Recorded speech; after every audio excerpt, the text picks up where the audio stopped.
how does Coach Heathand put together these lines that seem to be dominant?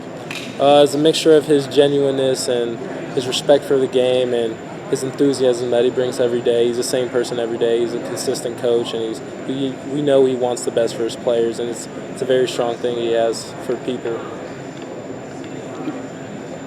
Ronnie, just curious. I know obviously we're focused on the present in this season, but what was the main deciding factor of you coming back?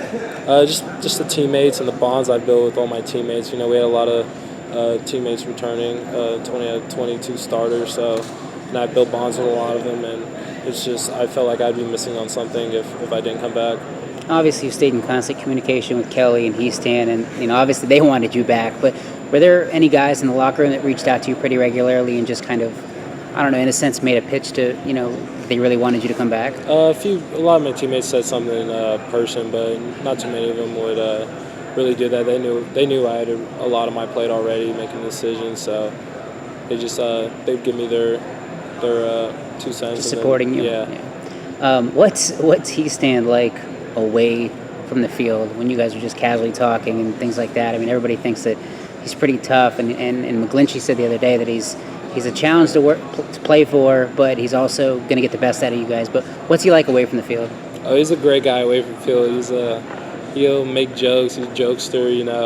He's a guy's guy. He'll just crack jokes just all the time. He's always got a smile on his face. He's relatable to everything we're talking about.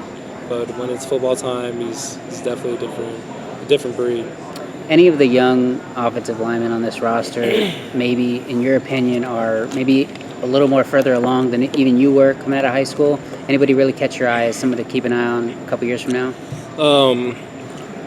The freshmen, Tristan and Trevor, they're both advanced dudes, and they've been pushing themselves. They've been getting reps through with the ones and twos throughout summer, or not the ones, with the twos throughout summer camp, and they're holding their own. And these are against guys that are 3 years older than them, 2 years, 3 years older than them, and so with a coach like Coach Easton, it's definitely something that they'll be able to develop their skill and turn into really good football players. What about the defensive line? Like, somebody like Micah Treadway or Jerry Tillery. Obviously, everybody knows about Tillery, but what have you seen from Treadway as a guy to potentially watch down the road as well? Yeah, he's definitely a high-energy guy. He's good size, He's learning a lot from Sheldon Day and Jerron Jones as well, and he's definitely, progressing as he should.